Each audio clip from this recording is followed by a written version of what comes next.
Sveiki! Esmu veicis pirmo projektu skici, tātad 3D vizualizācija. Materiāls šobrīd šeit ir ielikts pelēkbrūns, eger laminēts kokskaidu plātne un dekoratīvie paneļi. Es izmantoju ILI, nevis ILI dekoratīvie paneļi. Viņiem ir tā, ka te ir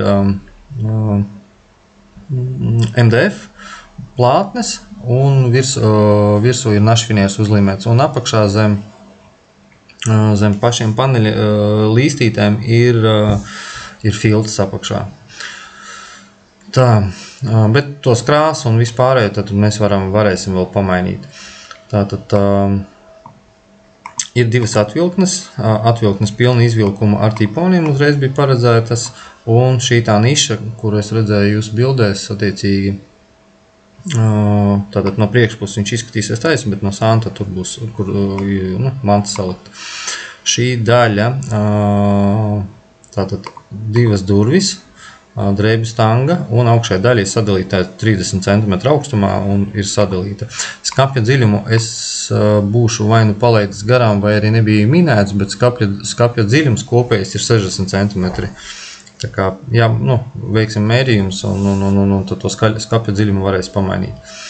Bet klasiskā, ja standarta versijā šobrīd man tur ir ierēķināts 60 cm, viss kopējais skapja dziļums. Tā,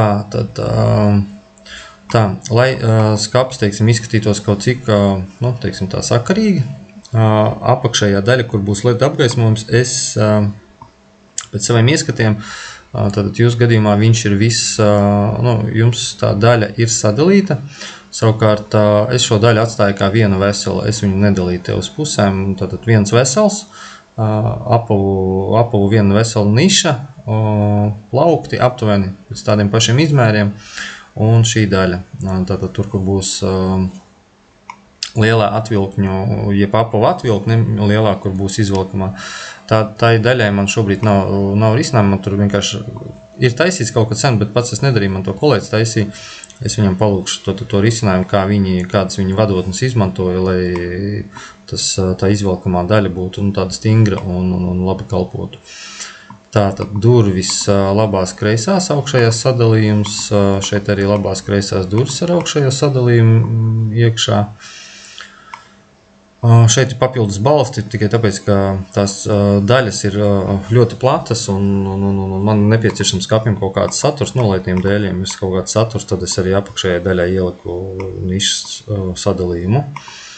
Tā, un attiecīgi šeit viens vesels, bet arī tad ir jāskatās, kas tad jums tur īsti ir nepieciešams, tad arī vēl vienu plauktu var ielikt, jo vienkārši jūsu zīmējumā es varbūt būšu palaidis, es vienkārši palaidu garām, jā, atvainojos, tad to plauktu es ielikšu. Bet šis ir tāds uzmetums tā, lai jūs vispār saprotam viens otru, vai mēs esam pareizajā virzienā.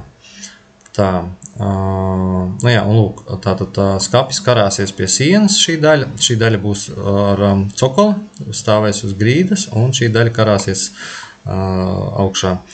No ērtuma ziņas, lai nebūtu pārmērīgi dziļa tā apakšējā apavu niša, parasti viņi izmanto 30–32 cm dziļumā, un te arī ir iekļauts tie 32 cm, un pārējā skapja daļa tad turēsies uz šīs aplākšņa balstiem. Tas būs kā viens vesels korpus, un šajā vietā, te, kur tas iegriezums, te ir paredzēts LED apgaismojuma bloki un tādas lietas. Tātad vēl jāizlēm, kādus tad mēs tur apgaismojumus izmantosim.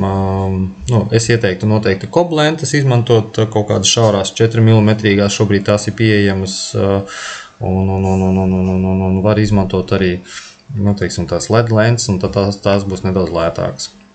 Kā arī gaismas ieslēgšana, izslēgšana, dimmēšana, tad ir vairāki varianti. Ir iespēja te kaut kur iestrādāt kustību sensoru, un noregulēt viņu, teiksim, lai gaisma teik 5, 10 vai 15 minūtes, vai kaut kā tur laika intervālu.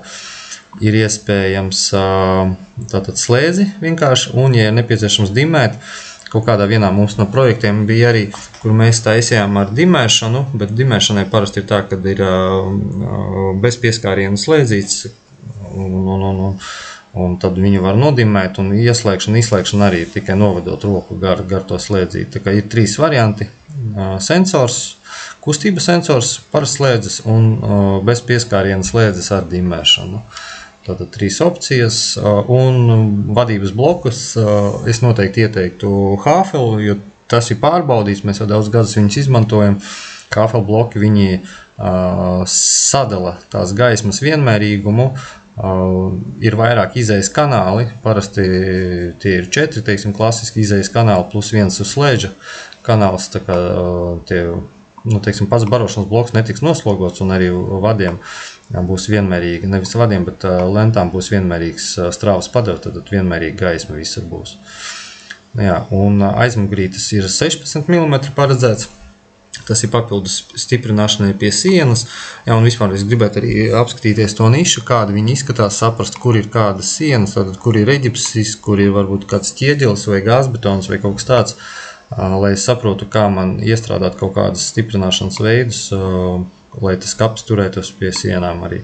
Bet pēc pieredzes var teikt tā, ka ja šeit ir apakšējais balsts, tad un nišā labais un kreisais āns ir no reģipša ideāli. Ja tur ir divu kārtu reģips, tad parasti uz tādiem kā molī stiprinājumiem augšējās daļas tiek nostiprināts tīri, lai skaps neatgāstos uz priekšu, un aizmugurējā daļa arī pa kādam stiprinājumam tiek ieliktas tieši zem plauktiem. Teiksim, tas ir virs plauktiem, teiksim, šajās vietās, teiksim, te var vienu ielikt, otru un tad kaut kur trešo stiprinājumu, un ar to būtu pilnīgi pietiekoši, lai šī tik liels, pietiekoši milzīgs kaps turētos pie sienas. Tā kā gaidu jūs komentārus, vai jūs esat pareizi sapratis, un lai varam virzīties uz priekšu. Ja ir kaut kāds izmaiņas nepieciešams, tad noteikti sakat, un tad veiksim arī izmaiņas. Tāpat arī ar krāsu materiāliem, tekstūru, to arī varat apdomāt, kādu tad jūs īsti gribat to krāsu salikumu, tad pieskaņojoties pie sienām, tad varam arī kopā atlasīt un izvēlēties.